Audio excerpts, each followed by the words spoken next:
Hey folks, before we get to the show, Nick and I have a very exciting announcement for you guys. We are super excited to be presenting our Critical Care Time store and newsletter, which are now live. That's right. You can subscribe to our newsletter to hear updates about the show. You can also go to our store and pick up some really cool Critical Care Time swag.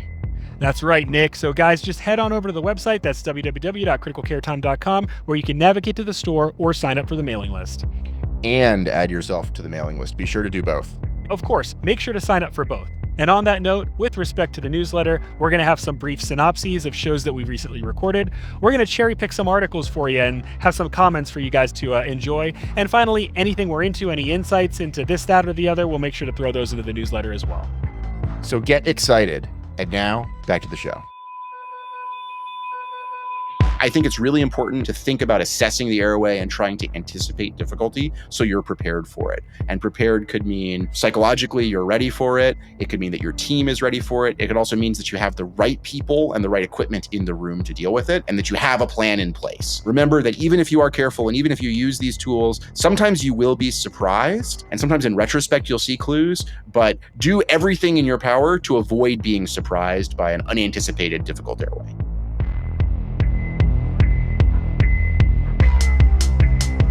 And welcome back to another excellent adventure here on Critical Care Time, the podcast for everyone who cares for the critically ill. I'm your host, Dr. Cyrus Askin. And I'm Dr. Nick Mark. Another excellent adventure, you say, Cyrus? I think I know what you did there. Oh, man, and here I thought I was being all subtle. Yeah, about as subtle as a machinary murmur. Folks, yes. If you didn't pick up on it, we're here with another part 2 episode, continuing our discussion on the anatomically difficult airway. Last time we just thought there was so much in there, we had to split it in half. And maybe like Top Gun Maverick, Lethal Weapon 2, or Bill and Ted's Bogus Journey, you guys will find the sequel even better than the original. Well, now that the cat's out of the bag, we are indeed bringing you part 2 of our discussion on the anatomically difficult airway. Technically, our third episode discussing airway management. So if you'll recall in season 1, we discussed the physiologically difficult airway, and we will throw back to some of the principles from that episode here. If you haven't had a chance to listen to that one, I would suggest you take a moment to rewind the clock and give that one a listen, because it's kind of a very foundational episode for the There was discussion. a reason why we did physiologic first, anatomically That's right. second, in fact. Yes, very foundational. So definitely recommend you guys go back and take a listen to that. In part 1 of this particular sort of series on anatomically difficult airways, we discussed some of the tools of the trade and our personal leanings as it relates to anatomically difficult airways. So in part 2, we're going to take all of the tools and techniques that we talked about in part 1 and put them into play, talking about some cases. Then we're going to round things out by going through a list of 10 of the most common mistakes we've seen people make when it comes to managing difficult airways. So hopefully this episode will sort of be a capstone. It will help you internalize what we've been talking about in the last couple of episodes and help put it together. The goal is that, our learning scars don't have to be yours, and you can learn from what we've had to discover painfully. So let's get started with those cases. And here to lead things off is the varicose bleed, or the contaminated airway case. So, Nick, I'm going to throw this Spoiler one alert. Yeah, that's right. Okay. I think I think the cat's about to be out of the bag again here in just a second anyway. So a 55-year-old man with alcoholic cirrhosis and known varices presents with hematemesis. He's tachycardic, he's hypotensive, his respiratory rate is 25. His SAT is 97% on Remair. But he is tachycardic to the 130s and his blood pressure is a little low. He's about 100/40. So Nick, what do you think? You just put this guy in a med-surg bed and that's that? Or are you a little worried about him? I'm worried. This is somebody who should be in the ICU for monitoring. This is somebody where they're tachycardic, they're borderline hypotensive. This is definitely somebody who worries me right off the bat. When I think about what it's going to be like to manage this airway, I kind of have 2 big buckets. First, physiologically. So as we talked about on that prior episode, it's very dangerous to intubate somebody who's hypovolemic because the combination of induction meds and the transition to positive pressure will further reduce their preload. And that could take somebody whose blood pressures are kind of equivocal like this and make them very hypotensive or even arrest. So before we even think about intubating this person, if we have the luxury of some time, we want to get good peripheral access. We want to start transfusing them. We want to resuscitate them. If we don't resuscitate them first, they're definitely going to crump with induction. Second, we need to think about the anatomical considerations. So I'm very worried with a story like this that this patient is going to vomit and we're going to face a contaminated airway. And by the way, that was in the title, so I know it's coming. So we need to do everything that we can up front to mitigate those risks. So first thing we can do, positioning. This is somebody who we want their head to be up, ideally way up. 90 degrees if we could, but I'll settle for 45. And really, just to piggyback on that, Nick, I think you've said this in the past. It's not that we just want their head up. We don't want to kind of fold that person into a pretzel. What we really want to do is tilt the whole bed so that their head is above their chest, is above their legs, but they're kind of at an angle. Their whole body is at an angle, head at the top, feet towards the bottom. Exactly right. So if you imagine, if you fold the person in the middle, that kind of compresses the abdomen, raises intra-abdominal pressure, and that increases the likelihood that when we relax their muscles, they're going to vomit. So just like you said, Cy, we really want to tilt the whole bed so gravity is working for us, but we're not increasing the pressure in the abdomen. So that's point number one, positioning. Point number two, let's try to empty that stomach if we can. We suspect based on the history that this person has a belly full of blood. Let's get it out of there. First thing we can do is we can give medication, a prokinetic agent. So for example, 20 milligrams of metoclopramide or 250 milligrams of erythromycin. The advantage of these is not just that it empties the stomach, but metoclopramide also increases lower esophageal sphincter tone, so it'll reduce the likelihood of emesis. And I think theoretically, these are all great interventions, but unfortunately, the caveat here is, yes, they're helpful, but oftentimes the onset of the medications is a bit delayed, a little slow. Administration can even be slow too, getting the medication to the bedside, all that stuff. So I think the key here, Nick, and I'm sure you'd agree, is don't delay intubation for these interventions. If the person needs an airway, you take the airway and you deal with the consequences. Exactly. Yeah, these are sort of nice to have, but as you said, I mean, if this is an emergency intubation, it's an emergency intubation. If we have the luxury of time, if we're calling GI and we'll be there in an hour, that's the time to order this and give this because it will actually have a chance to work. Whether or not you're able to give prokinetic agents, we should also talk about decompressing the stomach. So there are kind of two schools of thought on this. Should you or should you not put in an NG tube? In principle, a really great way to prevent aspiration is to take out all the stuff that they could potentially aspirate on. Nothing in the stomach, no risk.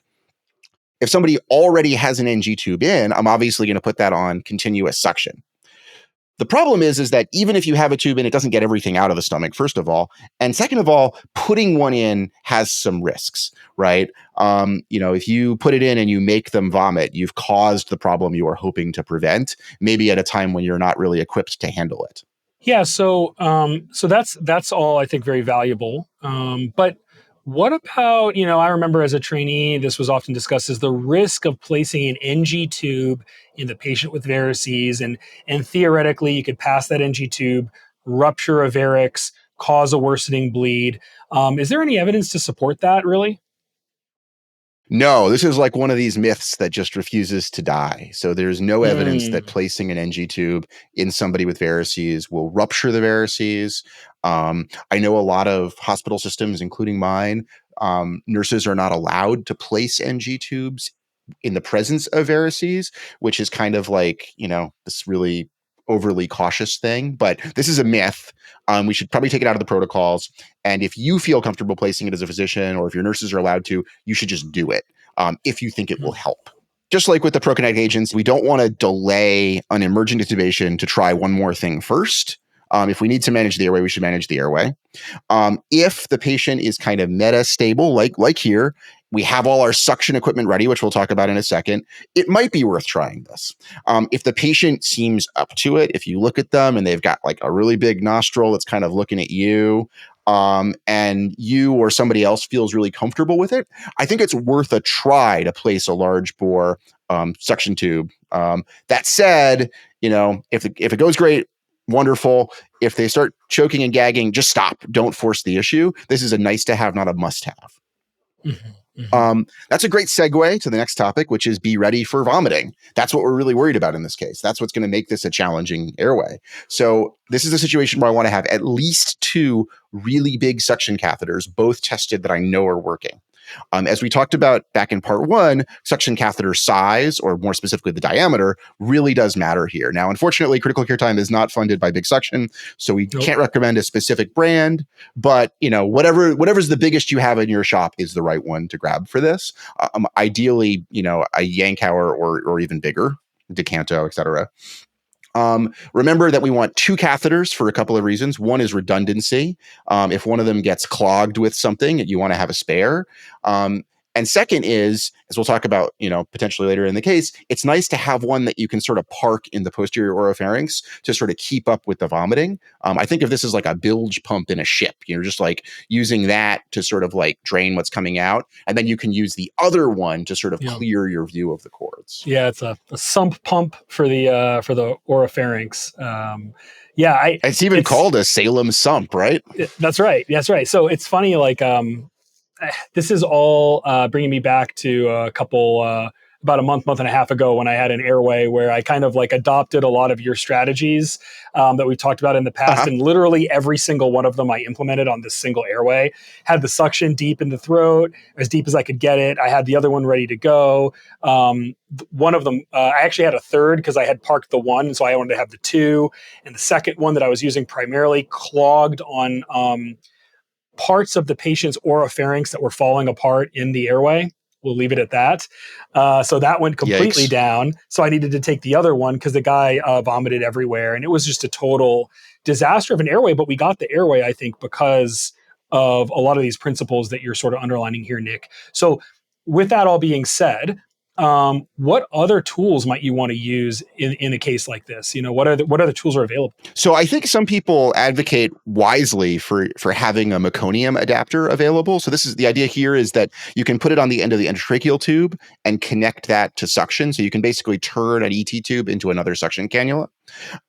This makes sense. Like if you were to accidentally get the tube into the esophagus, now you've basically just sucking out of the esophagus.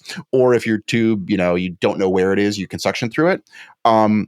Fortunately, I don't see a lot of meconium in my adult ICU, and we don't have this particular gizmo, but I agree it makes sense. This is also something that you can improvise if you need to. You can basically just, take your endotracheal, let's say your endotracheal tube is it clearly in the esophagus and vomit is just pouring out of it. You can kind of pop the suction onto it and just wrap it in tape. And it's crude, but if you have that like thick foam tape, it will make an airtight seal and it will work. This is a slicker way of doing it. Okay, so those are some great tools, Nick, but I think moving on from that, we covered this kind of in our pre-oxy episode, this idea of getting the patient oxygenated before the procedure. So in a situation like this, tell me a little bit about your approach and what strategies you use. Yeah, so pre-oxygenation is really important in the anatomically difficult airway because it buys you time. Remember, it's like altitude in flying a plane. It's more time to solve a problem. This is a slightly tricky one, though, because we really, really, really don't want to bag this person. Somebody who's got a belly full of blood, you bag them, you insufflate their stomach, and then they're going to vomit all that blood up. So we want to pre-oxygenate them without bagging them, ideally. This is a situation where, when we talked about the pre-oxy trial, they use non-invasive positive pressure. And sure enough, there were some patients in that study who had GI bleed, but in many cases, they elected not to randomize patients with GI bleed to the trial. So I think it makes me just a little bit nervous to use non-invasive positive pressure in somebody like this. I think what I would probably do instead is I would use heated high flow nasal cannula, give them 100% FiO2 at a reasonably high flow rate, to pre-oxygenate them. And the beauty of that is that will segue nicely into apneic oxygenation. I could just keep that cannula on. Awesome. So we're going to kind of use some combination of oxygenation strategies. We're going to try to reduce the amount of pressure we're sending down the GI tract specifically to kind of add fuel to the aspiration fire. Now, I'm assuming, once you get all that set up, you're going to want to run through the plan, make sure everyone's on the same page before you go. Tell me a little bit about how you approach that. Yeah, so briefing is a really important part of a difficult airway. So assuming that his hemodynamics are not crumping before our eyes. We've got him a little bit stable. Let's take a minute or so to just sort of talk to the team. Everybody is in our positions around the bed. I want to make sure that I know everybody's name. Everybody knows what role they're going to do. I also want to make sure, especially in this case, that everyone has got eye protection. There's nothing worse than like a face full of blood and then having to do like employee health screenings and stuff like that. So just prevent that problem. I'm going to tell everyone this is going to be a true RSI intubation. So we're going to give induction meds and paralytic at the same time. I'm going to use ketamine, 1.5 mg per kg, and rock, 1.2 mg per kg. So higher dose of both, so that should take effect quickly. I'm going to make sure everybody understands that we're not going to be bagging this person and why. We're going to talk about sort of what our approach is going to be. As you and I have talked about before on this show, we could either use DL or VL. I'm going to use standard geometry video laryngoscopy. There's a couple advantages of this. One, I can see more, and if the camera gets occluded, it's now DL. Two, everybody else around me can see what I'm seeing. That's really important in the difficult airway so that we can have a shared mental model of what's going on. People don't wait for me to say, hey, I need the suction, right? They're already handing me the suction. He needs the second suction. He needs this. So I want to make sure we're all on board with that. I also want to make sure, we talked about this a little at the beginning. We've tried to resuscitate this person. If their hemodynamics drop, I want to make sure that we have pressors at the ready, push dose pressors, bolus ready. And, I want to empower people to do those things if they see the blood pressure drop. They shouldn't have to wait for me. If I've got tunnel vision looking at these vocal cords or looking for these vocal cords, I shouldn't be thinking about what number the blood pressure is at. If it gets low, feel free to push this. Awesome. So I love that. I love that you're sort of going through the plan and you're empowering the team to make decisions on your behalf based upon parameters that you very clearly outlined before you push those induction agents. So now that we've done that, we've set ourselves up for success. Our patient's got us out of 100% with your pre-oxygenation strategy in place. You gave medications. 45 seconds later, he's relaxed. You place the laryngoscope in his mouth, and of course, what do you see? You see a whole pool of blood right there in the oropharynx. So what do you do now? Yikes, this is exactly what I was worried about. So first off, let's lead with suction. Let's try to get a suction as far back into the posterior oropharynx as we can. And this is going to be our sump pump. We're going to just try to use that to drain continuously anything that's coming up. Now I'm going to grab the second suction and I'm going to kind of use that together with the laryngoscope. I'm going to kind of lead the scope with the suction as I advance. Hopefully we can advance, we can get the laryngoscope in a position, and then we can open up a view of the cords. If so, we'll pass the tube. If not, we have to keep advancing the suction and see if we can get our view. So you try all that and still nothing. Okay, so now we got to sort of evaluate the situation. A couple options. If the sats are okay, we can keep trying. We can keep trying to suction, keep trying to get our view. We might need to rethink our approach. If the sats are bad, we may need to bag and recover. And this is a situation where it might be reasonable to place an LMA. That way, hopefully, we're going to direct that bagging into the trachea and not the esophagus. Okay, awesome. So at this point, fortunately, your sats are still above 90. Okay, so we have a little bit more altitude, a little bit more time. So this is a situation where a bougie can be helpful. I think you and I talked about this before, that like in general, we're not huge fans of the bougie. I was thinking, really a bougie is just kind of a dumb bronchoscope. A bronchoscope is like a bougie that you can see out of the end of and steer. And I think as pulmonologists, you and I kind of like the bit more advanced tool. But this is a situation where the bougie could be helpful. You can put the bougie in and you can see if you can feel those rings and see if it sort of finds the place for you. Another trick that I like in situations like this is you can have somebody sort of push on the person's chest. Sometimes this forced exhalation will make bubbles kind of reveal the location of the airway. I like that. So, okay, you ask your respiratory therapist to apply some pressure to the chest, and what do you know? You see bubbles. So you go for it. You with the bougie, you feel the rings, and then you go ahead and advance the ET tube, and life is good. Congratulations. I guess you're done. Right. Except we're not. And this is actually an extraordinarily risky situation right now. As Napoleon said, the greatest danger occurs at the moment of victory. We need to be absolutely sure this tube is in the right place, and we need to be skeptical about whether we got it. We also need to be prepared to manage hemodynamic changes. So let's talk about it. Is this tube in the right place? Yeah, I mean, okay, so it's all good, man. There's misting in the tube. You see chest rise and fall. You hear those breath sounds, or at least someone next to you hears the breath sounds, and Someone it's hears good. something. Yeah. Yeah, it's good, man. It's all good. Yeah, yeah. No, it's not. So I want waveform capnography in this case. I want to make sure that I'm getting that waveform rise and fall of CO2 at a reasonable number. I'm not going to trust, and I'm not going to take to chance some of these other things that can be wrong. Okay. Of course, you want all the fancy gizmos. So, all right, you got your capnography. You got a beautiful waveform. Blood pressure stable, 90s over 50s. Okay, how's that? Great. Okay. I'm starting to relax a little bit. We've survived the hemodynamic challenges. We have a secure airway. This is looking good. Okay, so and I agree. Despite my flippancy from before.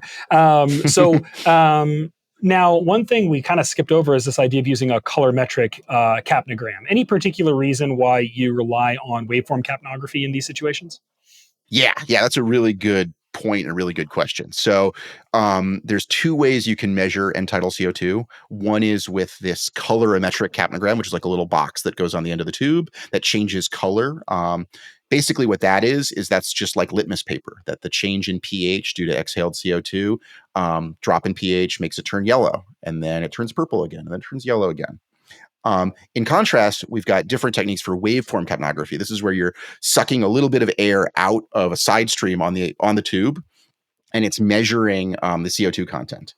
The CO2 waveform measurements are much better, much more accurate. And there's two situations where those colorimetric ones can really burn you.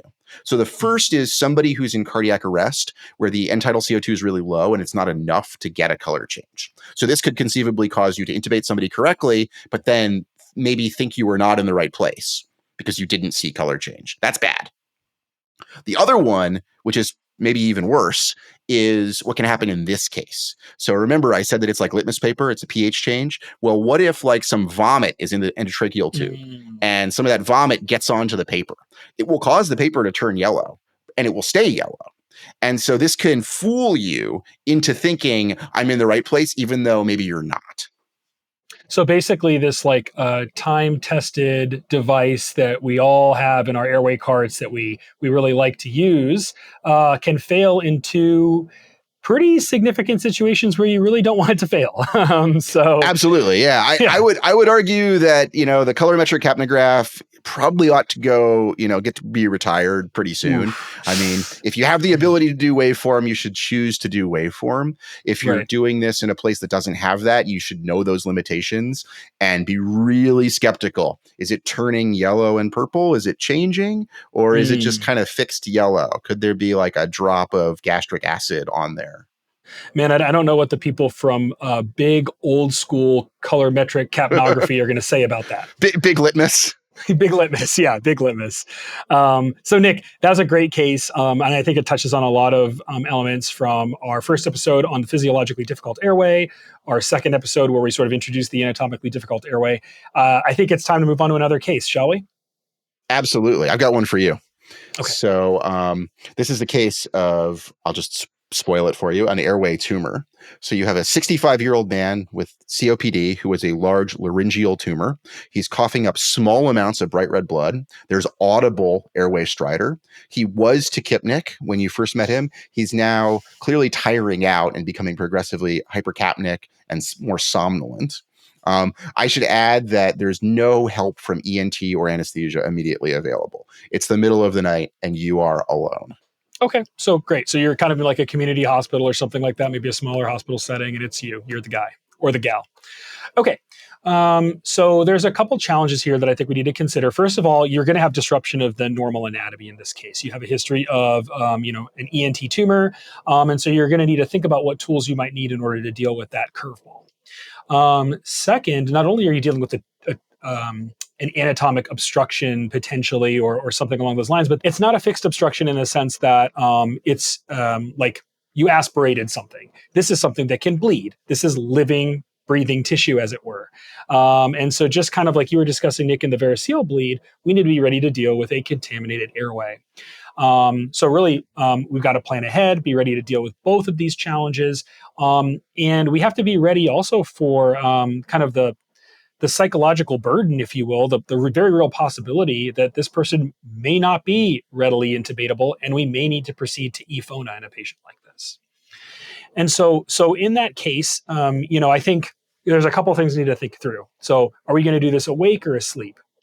My preference would be to do it in an awake patient. So sort of like sitting them a little bit more upright, maybe using some non-invasive or something along those lines. But I'm not going to just proceed with true RSI in a patient like this in most cases. As I sort of alluded to, we're going to pre-oxygenate. We're going to use non-invasive positive pressure ventilation, maybe a tight-fitting mask with a nice backup rate, 20-25, something along those lines. Appropriate pressures, maybe 10 above 5, something like that. And then 100% FiO2. You can really never oxygenate these people too much in this particular situation because, again, you really don't know if you're going to be getting that tube easier than you thought or if you're going to be pulling out the scalpel and cutting the neck. So keep that in the back of your mind. You can also do something like I've seen this done before where you'll have the non-invasive and you have a nasal cannula underneath it at maybe 8 to 10 liters per minute. Just make sure that you're not losing your mask seal if you do something like that. You still want the mask to be able to do its job.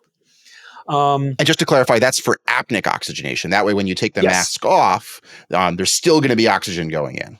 Yes, exactly right. Thank you, Nick. Yeah, so really, like up until that point when you give them the medications, you're using that non-invasive, but afterwards you can get some apneic oxygenation via that nasal cannula or high flow device or whatever you have in place. So then continuing onwards, I do like the idea of topicalizing using things like lidocaine. You can use, lidocaine neb potentially. You could do that through the non-invasive device. Then the other thing you can do is do like an atomizer, which I really like, which is basically like a long-necked appliance. You can put it on a syringe, fill that syringe with lidocaine, has a little sprayer on the end. You can really get back into the oropharynx. I like that. And then you can also, if the patient's able to, swish and spit like lidocaine jelly or something like that. So get them nice and topicalized. And then usually what I'll do is I'll give them like a low dose of ketamine to where they're chilled out, but they're not completely knocked out. So 25, 50 milligram pushes until they're sort of dissociated, but not completely out of it. I still want to see them breathing and participating. And finally, really, just like in that other case, I'd want to have that double suction ready to go. And often for a case like this, I'll plan to intubate with the bronchoscope. So I'll actually even consider loading my endotracheal tube on the bronchoscope and approaching it that way right from the get-go. So that's sort of like everything that I'm thinking about as I'm approaching this case, Nick. Love it. I think that's a great plan. That's a great briefing for the team so everybody understands. So you do all that. You give the meds. You got the patient comfortable. They're pre-oxygenated beautifully. Once you do that, you go in with your scope and you see just distorted anatomy. You see blood. You see friable tissues. It's really hard to recognize the cords, but you do see some bubbles. Okay. All right. Very good. So just like in the last case, you could try to bougie through the bubbles. That might be a tagline for one of our shirts that we put together for our upcoming store, bougie through the bubbles, push through the pain. So you could try that, try to feel those tracheal rings as you advance that bougie. But I don't know, Nick, at least in my experience, that like sounds great, but often doesn't work as well in practice. I don't know, Nick, if you'd agree with that. Yeah, completely agree. I mean, I think it works great on plastic. And it works great some of the time in people, but maybe not when you need it to. So why not use the better tool if you're comfortable using it? And without bearing the lead any further, that better tool in this particular circumstance, I think, is a bronchoscope, especially if you have like a disposable bronchoscope. Those are great for this circumstance because they're kind of easy to maneuver. You can even you can always cut that the scope in two if you ever have to for whatever reason. Like if you're doing a tube exchange, we talked about that in our previous episode. We'll probably talk about that later. Yeah. But yeah, those are nice tools to have. You get pretty decent visualization. And it's like your smart bougie. It's like your bougie 2.0. You can still use it kind of similarly to sort of get into the airway and make sure you're in the airway, but you can see the carina. You can also suction and clear, as you're going down with that device. So it's like an additional tool that you can use in a different way. And you can kind of deftly navigate around the tumor, get to where you need to be, and then you can, potentially place the tube either, if it's already loaded on the endotracheal tube, you can do it that way, or if you have someone kind of holding a laryngoscope. And there are other ways to do it, but in general, I like to have the endotracheal tube loaded on the bronchoscope and an additional operator with the laryngoscope, really just there to help hold the sort of mandible up, keep the airway nice and open, maybe provide another set of eyes. And then really what I'm doing 99 times out of 100 is I'm just going to use the bronchoscope like a bougie and slide the endotracheal tube over it into the airway. I like smart bougie. I think that's a great description. Okay, Yeah. so using your two operator technique, you somebody lifting, you driving the smart bougie. You see what you think might be the chords. What do you want to do now? Okay, so what are the sats here? So sats are holding; they're like 95%. Okay, cool. So that's great. So recognize again, this patient we did not use RSI, right? So this patient's still pretty with it. They're pretty awake, or potentially, yes, we gave them medications, but we're also stimulating them a lot. So if we have the opportunity to give them a little bit of lidocaine, squirt some lidocaine on the cords, that would, I think, help them maybe be a little more comfortable with this whole process. But also it helps reduce their cough reflex so that they don't cough the tube right out of the airway. Okay, so you squirt some lidocaine, you topicalize the cords. Now what? At this point, now that we've topicalized the cords, I think it's okay to advance that scope through the cords down to the carina, confirm that you see a left and a right main stem coming off there. Now you're in the airway. I mean, you pass through the cords, you see the carina, you feel pretty good about it.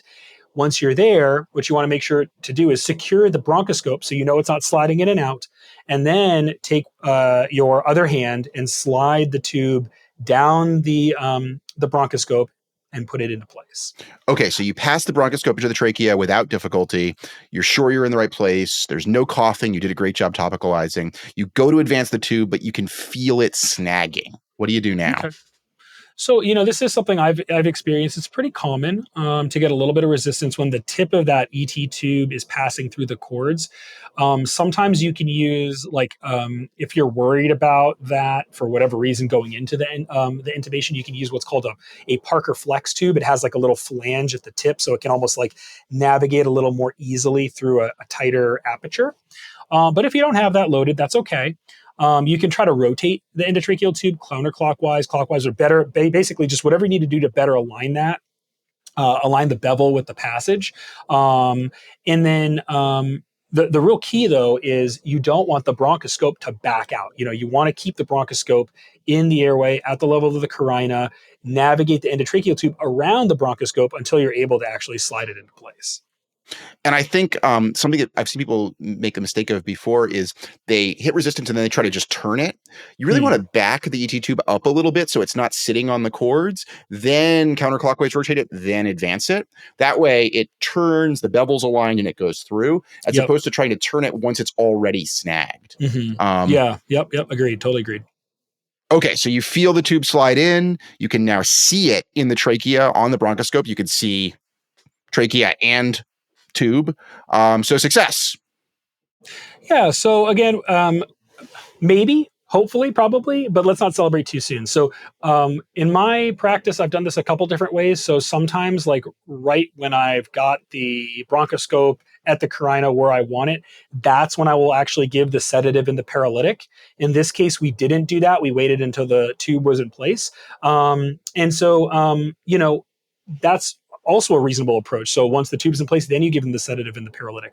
Why? Because you're going to want to make sure you take control of the situation, you get everything where you want it to be, you want to make sure the patient's safe, and really, this isn't like the most comfortable or the most pleasant experience someone is going to endure. So anything you can do to ease suffering and who knows, maybe even help them forget that they ever underwent this experience in the first place, probably a reasonable thing to do. Humanism in the ICU is really important to us here on Critical Care Time. Hopefully we've made that point loud and clear.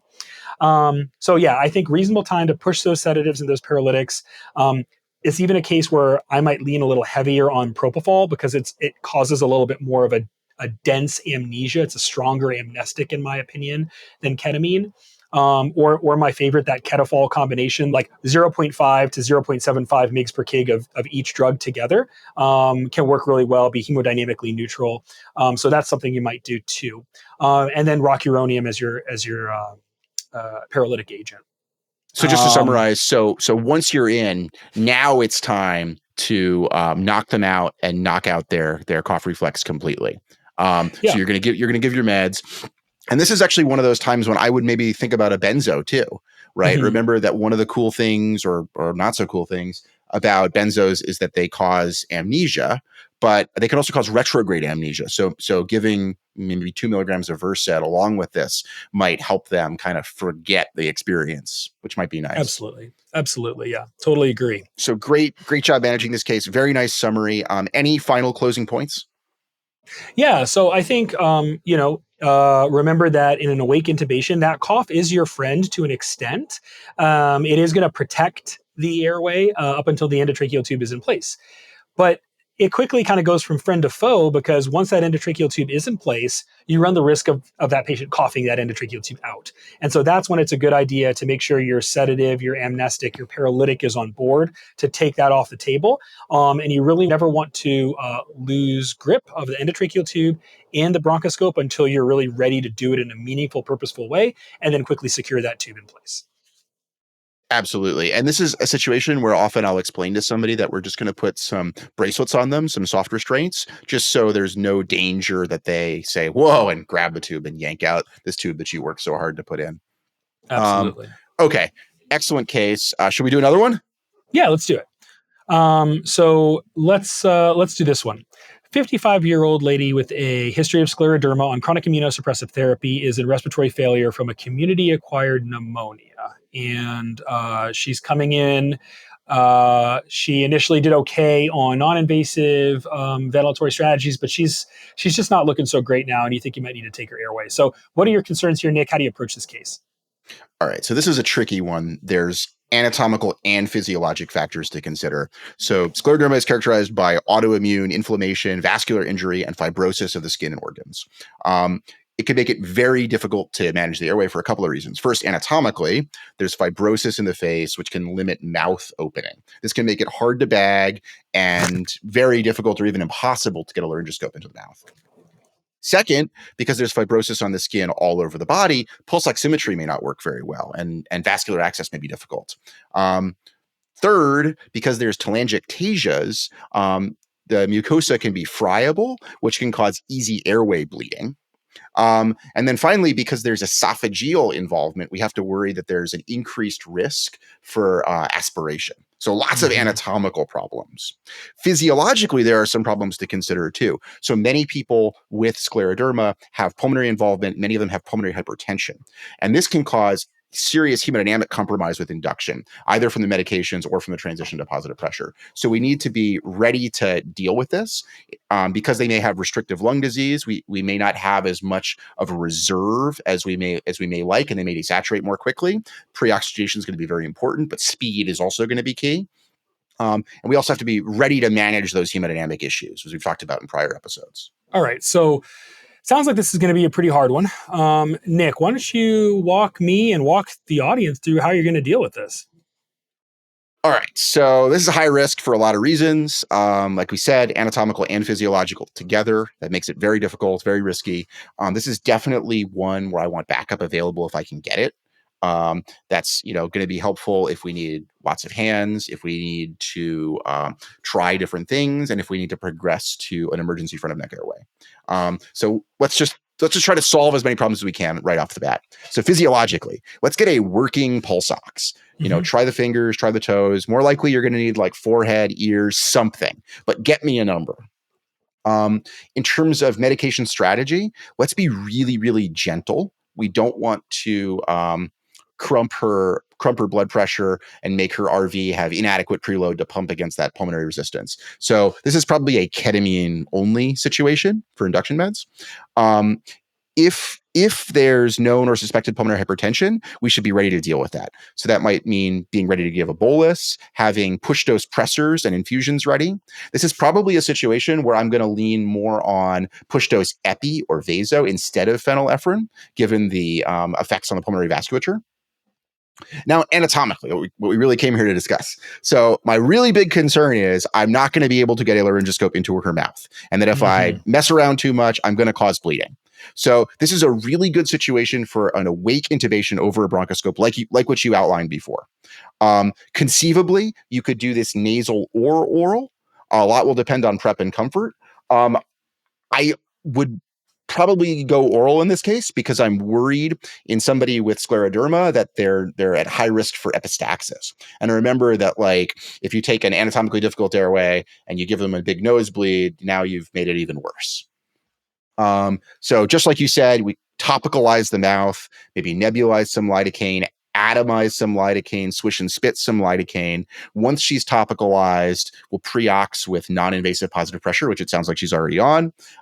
We can give some ketamine, just like you outlined, and see if we can get her relaxed.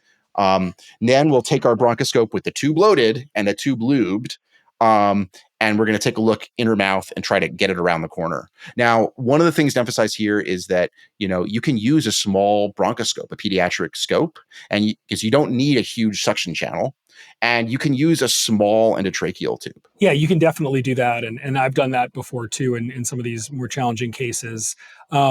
One thing to just remember, and I'm not sure if we're going to touch on this later, but with some of the disposable scopes, if you go with like this very smallest scope that they offer, that often doesn't have a suction channel on it. So just know the tool that you're using. If you get a bronchoscope and you assume you're going to have suction and you grab the smallest one and and you don't have it, that might be an unpleasant surprise. So just know the tool before you jump in. Great point. Yeah, absolutely. Okay, so what happens? Yeah. So with that all being said, you've gone through your progression. You pass the scope with the loaded endotracheal tube in her mouth. You follow the curve until you can see the cords. So what are you going to do at that point, Nick?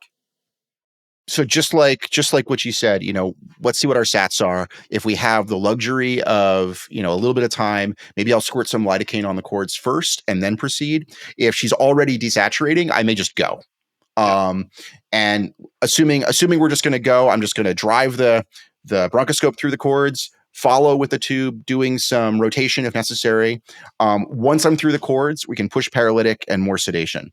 One thing that we didn't talk about before, maybe a good thing to emphasize here, is if you have a manifold, you can have both of your meds or more of your meds loaded and ready to push. So there's no manipulation. It's just boom, boom, boom. And remembering that, sometimes the person is awake for this experience, but you can give them retrograde amnesia with a little Versed in addition to ketamine, propofol. That way, even though the experience, may not be super fun, at least they don't remember it. Awesome, Nick. Great summary of the case. Your approach, great pearls. I love it. Okay, well, let's do another one. So this is a 67-year-old man with a history of head and neck cancer who had a tracheostomy 3 days ago. 3 days. He's been on positive pressure, weaning. He was receiving tracheostomy care when the tracheostomy tube just suddenly popped out. And now he's developed tachypnea, anxiety, starting to desaturate. What do you want to do here, Cyrus? So yeah, this definitely is a case that can be a bit perilous. And so we're going to go through at least my algorithmic approach, how I look at this. And if you guys listen to our season 1 episode with the Pulling Peeps, we kind of talked about this a little bit there too. So maybe a refresher for some of you guys. But basically, first and foremost, you want to make sure you have trach supplies in the room for a patient with a trach, especially a fresh one. And I'd say probably safe thing to do is to have their current size and then a size down. You also want to make sure you've got all the parts. So that's the outer cannula, the inner cannula, the obturator. So you want to have all the different parts of that trach. In a situation like this, I would say don't be afraid of sedation or even stepwise sedation. You want to take control of the problem.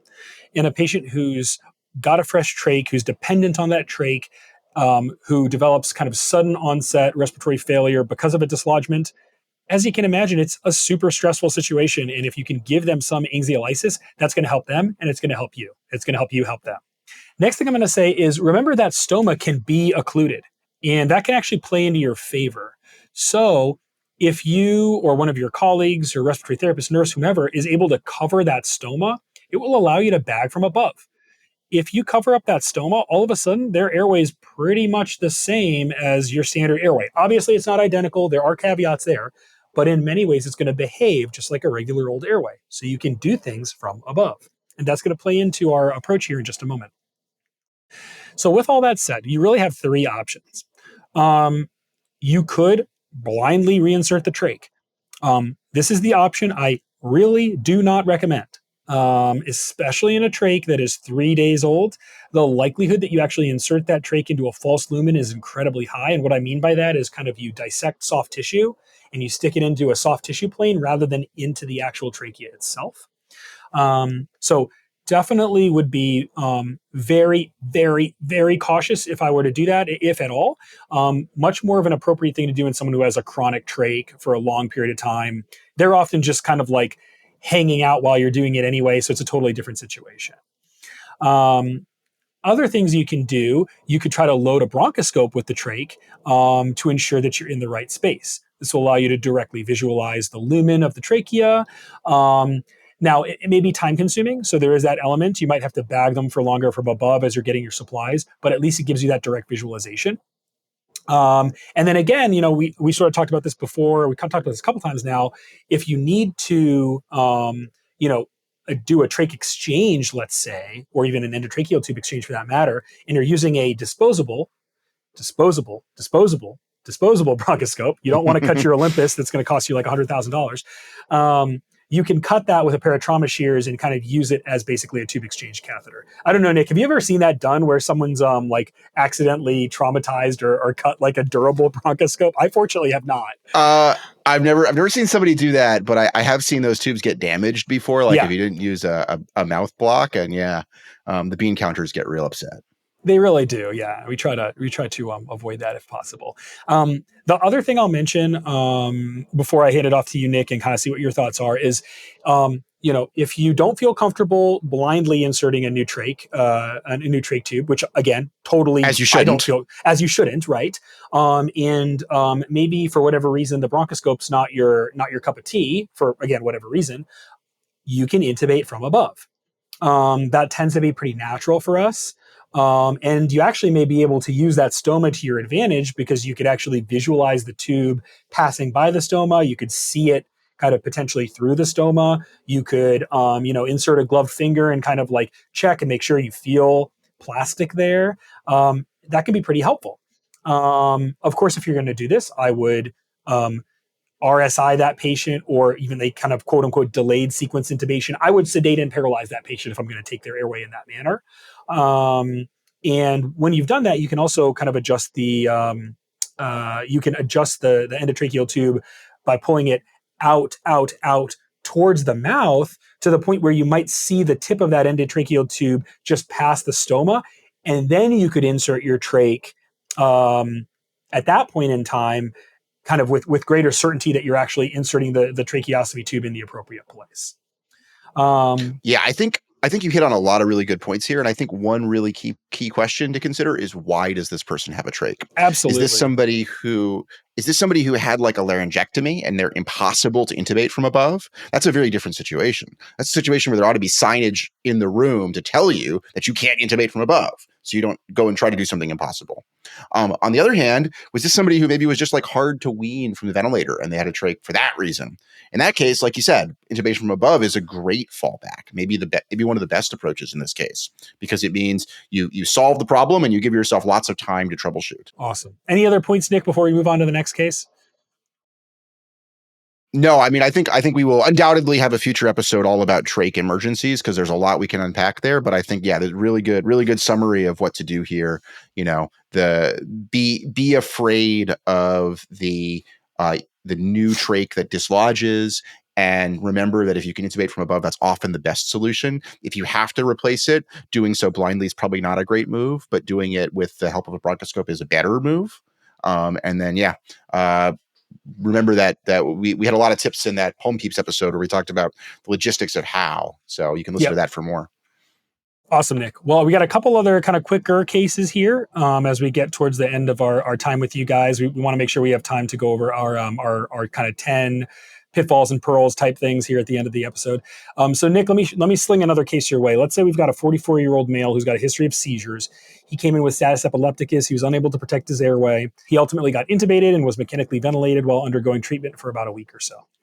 During the patient's spontaneous awakening trial, the patient was actually able to kind of dislodge their soft restraint and violently remove the tube from their oropharynx. So tube's out, cuff was up when the tube came out. And while the patient initially looked okay, he's quickly developed some progressive stridor and he's desaturating. So this is not a great situation, Nick. And so I'm kind of curious how you might approach this kind of patient. Is there any hope for reintubating this person? What are we going to do here? I mean, how are we going to approach this? Yeah, so this is unfortunately, a not uncommon situation. Self-extubations happen. Kind of interestingly, most self-extubations don't require reintubation. In one large study, 80% of those who self-extubated didn't need to be reintubated within the first 24 hours. I think what that tells us is that in most cases, if somebody has the mental awareness and physical dexterity to reach up and pull their tube, it implies that they have some degree of respiratory drive and coordination. I do worry that this case may be the 20% that does require reintubation, though. And the reason is that pulling out an endotracheal tube is traumatic. It's traumatic for us to witness it, but it's really traumatic for the vocal cords where that balloon goes through them. And the fact that there's already stridor shortly after it occurred makes me worried that we may have significant vocal cord edema. Remember that this is somebody who was not intubated because of stridor. This is somebody who has clearly developed stridor, either because that tube was in there for a week or maybe because of the trauma with taking it out. So we can talk about things to try to avoid reintubation, but I don't want to wait too long. If this airway is swelling up, it would be really dangerous to try to temporize this for too long. So I think we need to sort of, be honest with ourselves. If this person looks okay and their mental status is okay and their work of breathing is acceptable, maybe we can try some things to try to avoid reintubation. But if I had to guess, my gut feeling here is we're probably going to reintubate. Okay, so before we get to the kind of reintubation strategy here, what are some of those how shall we say other interventions that you could make in someone who looks a little bit better? Yeah. So first off, steroids, dexamethasone is a good option. That's been demonstrated to be very useful in reducing post-extubation stridor. Even if this doesn't avert reintubation, there's probably going to be edema there tomorrow, and it will reduce that. So, this is going to be beneficial whether or not we reintubate to give some steroids. Racemic epinephrine is another good option. You can give that nebulized. That may reduce edema as well. Positive pressure ventilation, always our friend, can be particularly useful in this case. Theoretically, we could also combine non-invasive positive pressure with heliox. If there's stenosis, it will help get air through without turbulence by changing the Reynolds number. There's some really cool physics there. I would say in practice, the problem is that you limit yourself to only 30% oxygen if you're using 30% oxygen, 70% heliox. So you kind of trade oxygenation for a little bit of reduced resistance. I probably wouldn't mess around too much trying to make this airway work without, if really what they need is intubation. I think a lot of this is going to be, let's get all the stuff we need to intubate them together. Let's try some things while we're doing that.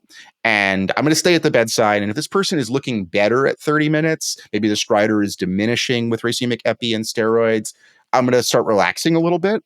But if things are getting worse and if things are just objectively not better at the 30-minute mark, I'm probably going to say, hey, we tried it. Let's go ahead and reintubate this person. So unfortunately, that patient's cords are not relaxing and you aren't either, man. So what are you going to do here? All right. So this is the time to do a good job pre-oxygenating. We'll use non-invasive like you outlined before. Let's have at least 2 tubes ready. Maybe 1 and 2 sizes smaller than the initial tube that was in. Let's lube these tubes up. This is a situation where, have them both on stylets. Like don't just say like, I've got a tube in the room. Have it actually ready to use. We may be dealing with a laryngospasm here. So it may be that once we give our sedatives, reduction meds, and our paralytics, the cords will just open up and everything will be easy. But we should also be prepared for the possibility that there's going to be significant swelling there. This is a situation where I think a bougie or a bronchoscope in the room would be very useful. And then the worst case scenario is that there's so much swelling that you just physically can't get anything through the cords. And that's a situation where you might have to do an emergency front of neck airway. Yeah, Nick, I totally agree with all of that. And I think these are definitely sphincter tightening and technically challenging cases. The one that, I remember from my fellowship that was very similar to this was stressful. And so it's definitely someone that's, I agree, would be at higher risk than most for needing a surgical airway. And in my experience, I know we've touched on this now a number of times, but in a case like this, definitely having an extra set of hands or two extra sets is not a bad idea. A one-handed ENT is not as useful as a two-handed ENT. That's right. And so in this case, in the case that I'm kind of thinking of, we did have ENT on board. They were actually at the bedside in the ICU the first or second time we tried to extubate. I think the second time we tried to extubate this guy that I'm thinking of, and then we also had anesthesia that was there. So it was like a very solid multidisciplinary team ready to go. In my opinion, I think ENT probably on aggregate has the most experience with the neck in general, especially necks that are anatomically different from what we typically see. So I think it's a great idea. But of course, if you don't have those folks available, general surgery, trauma surgery, your anesthesia colleagues are all great people as well to work with in these situations. So I think having them at the bedside can be a good idea. And the other thing I would say is, if this is a person who you've tried a few times to extubate and it's been unsuccessful, I would really, really think about making that next attempt in the operating room. So that's a really good point. You'd coordinate, of course, with your colleagues in the OR, but that makes sure that those folks that probably have the best chance of establishing an airway have all the tools they need and can do it in the most controlled environment possible. Yeah, that's a great point. Great point. So I think, good summary of what to do if somebody has post extubation or post self extubation stridor, potentially laryngospasm, making sure, as always, you've got all the right people and all the right tools in the room to manage it.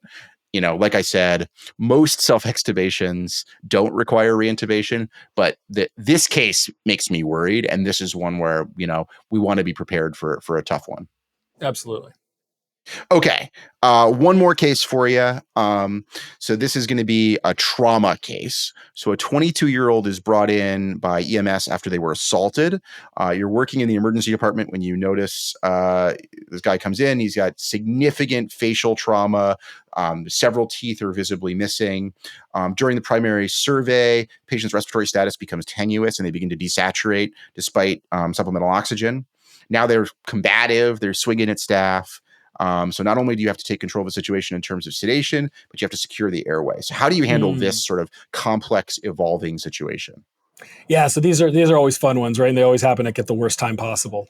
Usually it's like 1:32 in the morning when people are starting to get a little sleepy, and then all of a sudden you got this roll through the ER or whatever. So I think you've got to make sure you're on your game in a situation like this.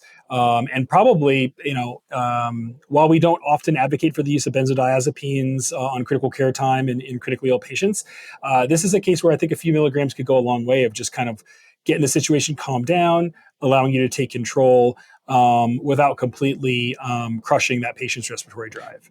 Potentially in a psychotic too. Yeah. Could be useful too. Yeah, so like I am olanzapine I really like in these situations, especially if you don't have an EKG, you don't know what their QT is. Olanzapine is a great drug because it's not going to bump their QT, or something like Haldol. Again, if you don't know and you need something, you kind of do what you got to do and deal with the consequences. With that all being said, another thing you can consider is ketamine. So 0.4 to 0.6 milligrams per kilogram may be good. The other thing you can think about is combining that with a benzo if you're worried about any sort of emergence type reaction that might occur. So all of that's, I think, reasonable. And then just in general, this is true of pretty much all medications, but you can always give more. You can't give less. And so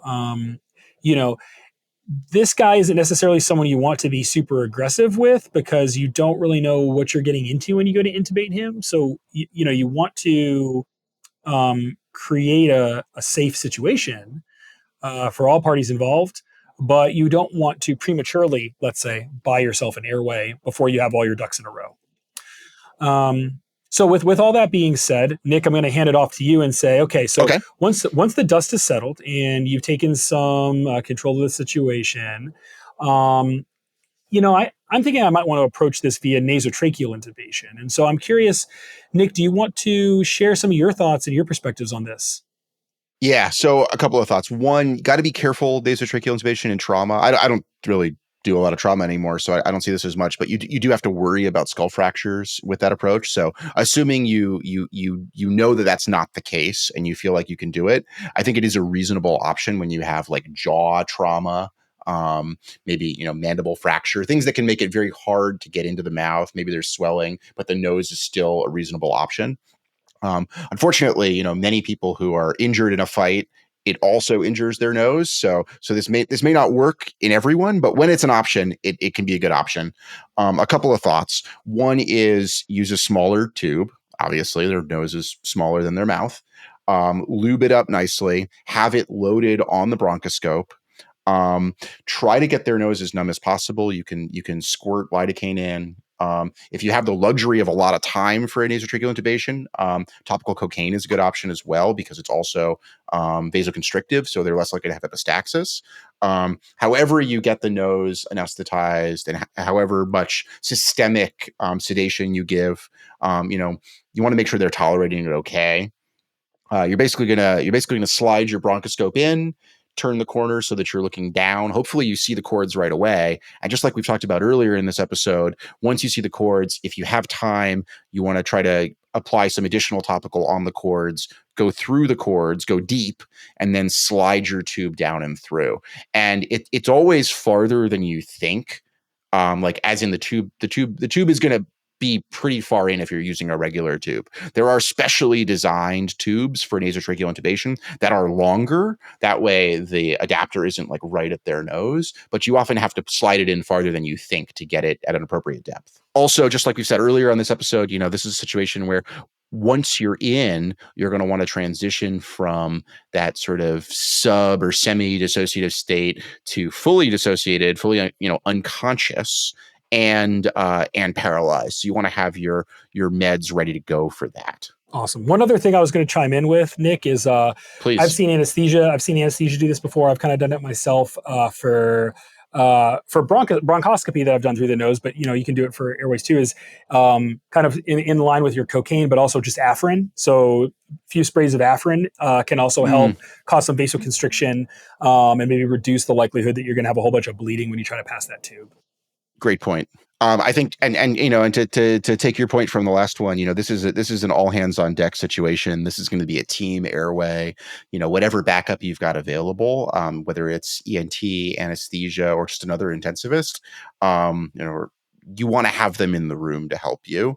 It doesn't hurt to have more hands, especially if you need to do something like with a video laryngoscope and a bronchoscope. You literally would need 3 hands to do that. So it's good to have additional people there. Recognize that this is going to be hard and call for help. And then, as we've said several times in this episode, this is a situation where there's a high risk of progression to an emergency front and neck airway. This is probably one where we all recognize that, so there's less of that psychological barrier. But as part of your briefing, it's probably good to verbalize that so everyone's sort of prepared for it. I love that, Nick. And I think, we touched on this briefly in one of our cases, but just again, having your team, knowing your team, but also knowing your tool, right? So if you're using one of those super slim scopes that doesn't have a working channel, you need to know that. If you're assuming you're gonna have that, so I think like the ultra slim 2.8 millimeter device that I'm familiar with, you can load a really small endotracheal tube on there, but there's no working channel. So just keeping all that in mind, knowing what you're working with, knowing who you're working with is going to be helpful really in all of these scenarios. Love it. All right, so we've now discussed six examples of anatomically difficult cases, and we've covered a lot. But we've also barely scratched the surface. There's probably 50 other cases we could come up with, and all of those cases that we've done could easily be expanded into their own episodes, and maybe some of them will be in the future. So this is think of this as sort of an appetizer for future airway discussions. There's a lot of main course out there. That's right. And for our listeners, obviously, we like to take feedback. We love feedback. We read all your feedback. We incorporate it into our mailbag episodes, and we're planning to do one again this year, of course. So let us know if there's a particular scenario you've encountered or you want us to cover. We're happy to do it. So with all that being said, for now, maybe we should transition to discussing some of the common mistakes we've seen and general strategies that you can use to avoid these pitfalls. So perhaps a few pitfalls and pearls, if you will. Nick, do you want to kick us off? Absolutely. So we sort of brainstormed 10 common mistakes that we've seen, so we can kind of go rapid fire through them. Number one for me is being surprised. So failing to anticipate a difficult airway is a common problem that occurs. Even if you're, I think it's really important, we talked about this in part one, to think about assessing the airway and trying to anticipate difficulty so you're prepared for it. And prepared could mean, psychologically you're ready for it. It could mean that your team is ready for it. It could also mean that you have the right people and the right equipment in the room to deal with it, and that you have a plan in place. Remember that even if you are careful and even if you use these tools, sometimes you will be surprised. And sometimes in retrospect, you'll see clues, but do everything in your power to avoid being surprised by an unanticipated difficult airway. And I think having a plan is great, but failing to brief the plan kind of negates the benefit of a plan. If the other team members that are helping you, because it is a team, medicine's a team sport, if they're not tracking on the plan, then you almost might as well not have one, because you're going to need those folks to be on the same page as you are. So having a lack of a shared mental model, we've used that term a few times. I always remember one of my attendings for fellowship, he always used that term, shared mental model. But not having a mental model that is shared between the team, A and then B and then C and then so forth, can be problematic, because then, if you do move to B, your team's maybe not tracking on what you need to proceed with plan B. And often under stress, things get forgotten. People may forget where crucial equipment is. So just make sure you communicate, make sure you're briefing your plan to all of your team members. And you can't be too specific. I mean, honestly, being like, okay, plan B is we're going to use a bougie. Does everyone know where the bougie is? It's right over there. Okay. Plan C, bronchoscope. It's right out in the hall. Who knows how to grab that, set that up if we need it. Making sure that not only does everyone know what's in your mind, but if you need to go down that algorithm, there's somebody who can do it, right? That you're not the only one who's picked up the bronchoscope before.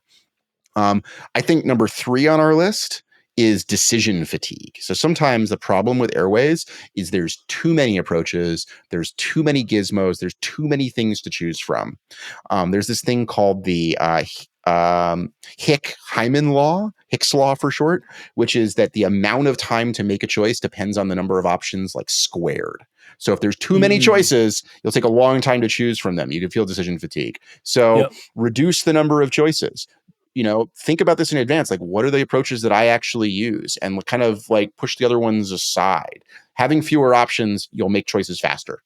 Yep. Decision paralysis is a big problem in a lot of aspects of life, and whether it's ordering takeout or deciding which airway adjunct you're going to use. Can we just say as a quick aside that there's significant decision fatigue when you're ordering poke, because there's so many things you can choose.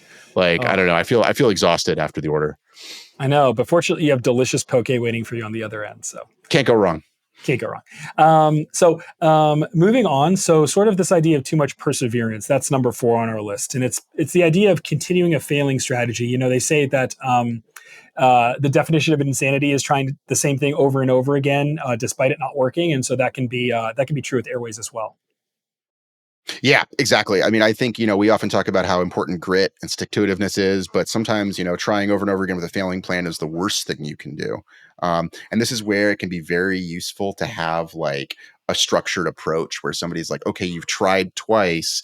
Should we try a supraglottic airway now? Yeah, so I mean, yeah, totally agree. This is kind of a situation where like the vortex approach is one that's nice. It's basically you can think of it as it's a graphic actually that can help clinical teams perform under pressure by providing a simple or consistent template for airway interventions. So, for example, it's like you've got Plan A, Plan B, Plan C. They're organized in this particular manner. If Plan A doesn't work, you're going to move to Plan B. If Plan B doesn't work, you're going to move to Plan C. You're just going to follow that vortex down until you're basically cutting the neck. Exactly. Reducing the burden of decision at each step because you're following an algorithm. All right. Number 5, improper roles, or another way of putting this is expecting people to do things under stress that they can't do under normal circumstances. So make sure that people know their roles, that you've briefed that as part of the plan, and make sure that people are comfortable and safe admitting if they don't know something. The last thing you want is to say, hey, I need the 10 blade. And people are like, oh, where's that? Make sure that everybody knows where the stuff is and they feel comfortable, or ask them if they feel comfortable. Do you feel comfortable setting up the bronchoscope if we end up needing it? I love that. I love it.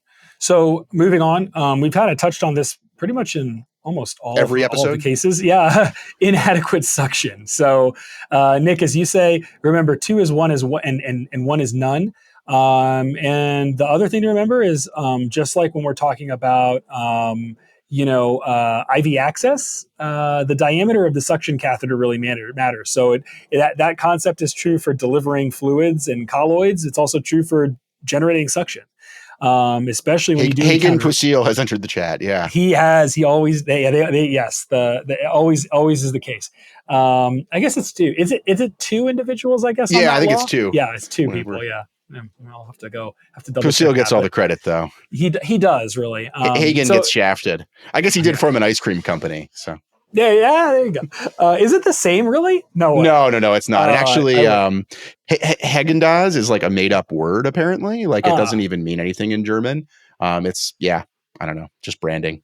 No one can complain that we don't provide high quality education on this show. Indeed. So again, remember 2 is 1, 1 is none. You want to have good suction. Airways can get contaminated. Even airways that you don't expect to be contaminated can be contaminated. So if you have the luxury of having 1 suction up and 1 kind of ready to go, that's great. If you have any concern that this airway is going to be challenging and contaminated, whether it be blood, vomitus, whatever, just have 2 up ready to go. Or more. Yeah. Or more. Moving on our list, number 7, delaying emergency front of neck airway. So don't wait until the patient is dead to save their life. Especially if there's 2 operators, one person can start prepping the neck while the other is trying to intubate from above.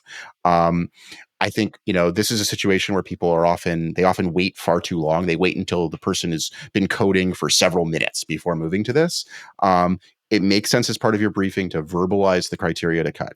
We're going to try this. If we can't, we'll go to this. You can also verbalize as you're going. We're going to try one more attempt. And if we can't get it, we can't get an LMA to work, we're going to immediately proceed to it. That way it just reduces the decision fatigue, decision paralysis that happens, and you just go to the life-saving procedure.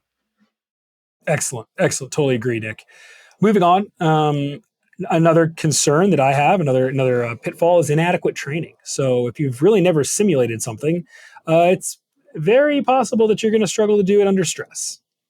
Yes. And I think there's a couple different types of simulation to talk about here. One is like one-on-one practice. So in my group, we get hands-on with scalpels and equipment at least once a year just to sort of practice these things that are these high acuity, low occurrence procedures.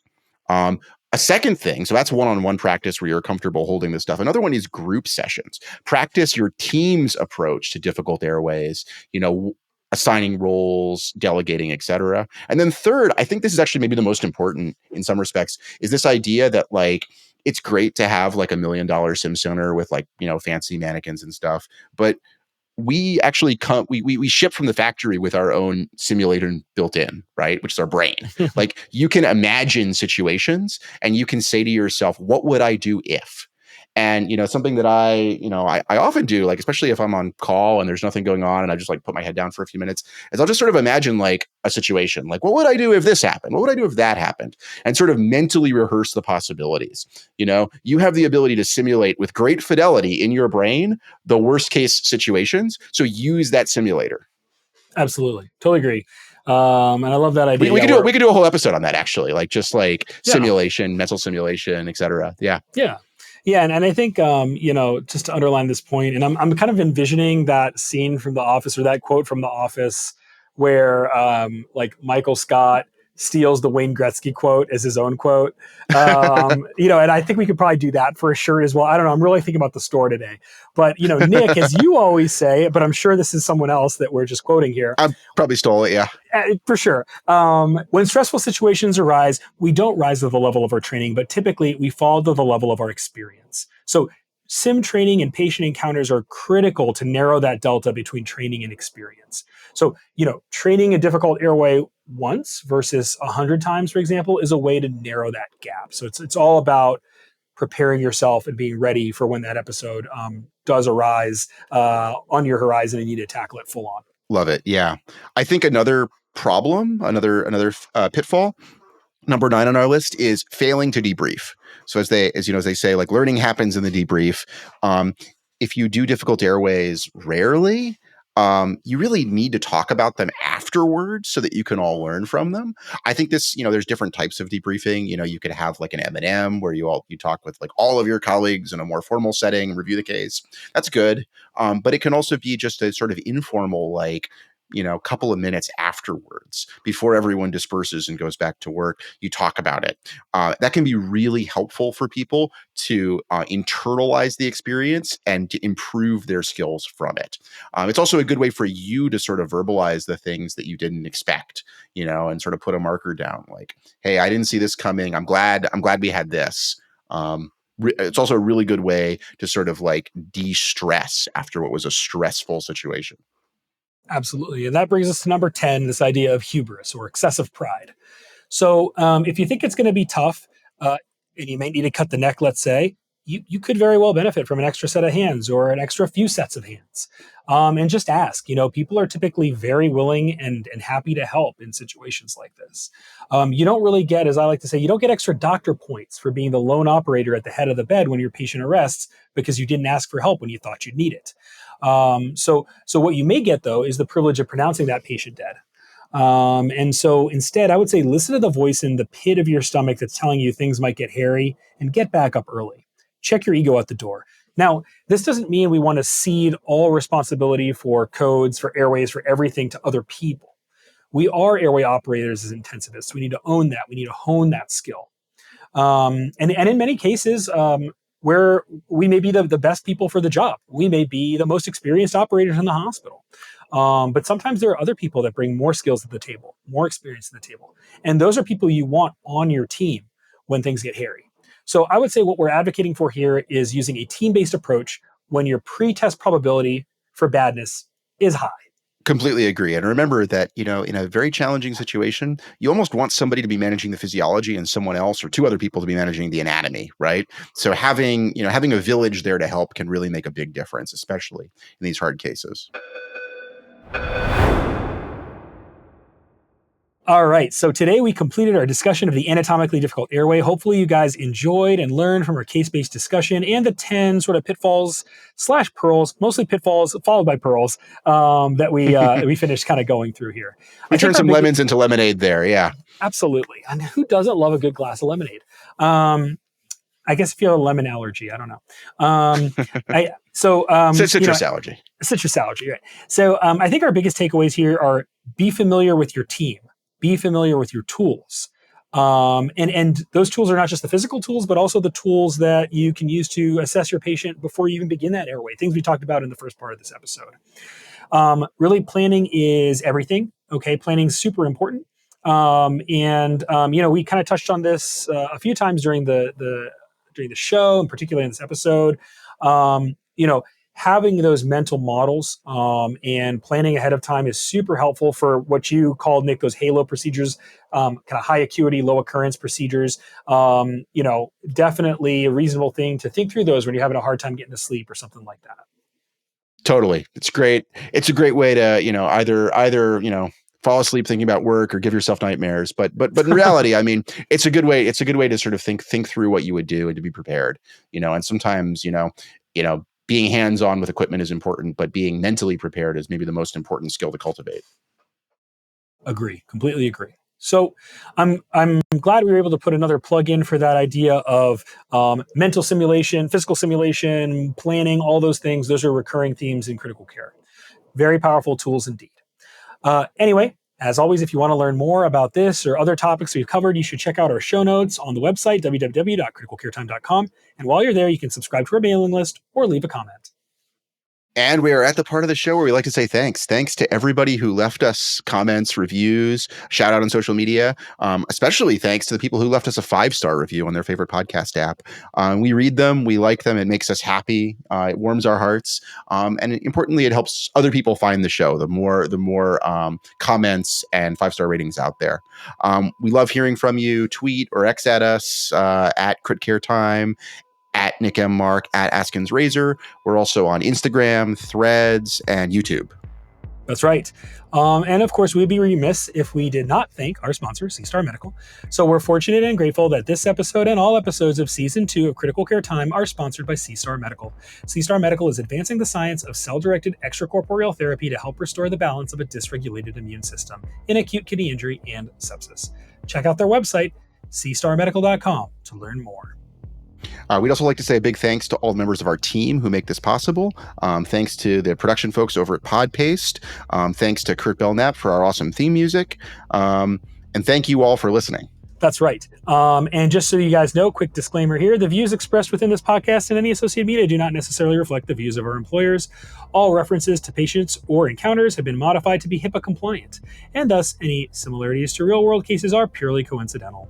Finally, this podcast is for educational and entertainment purposes only and should not be used in lieu of seeking medical advice. With that, thanks again for listening. We so appreciate you guys and hope you enjoyed this episode. I am Dr. Cyrus Askin. And I'm Dr. Nick Mark. See you all next time.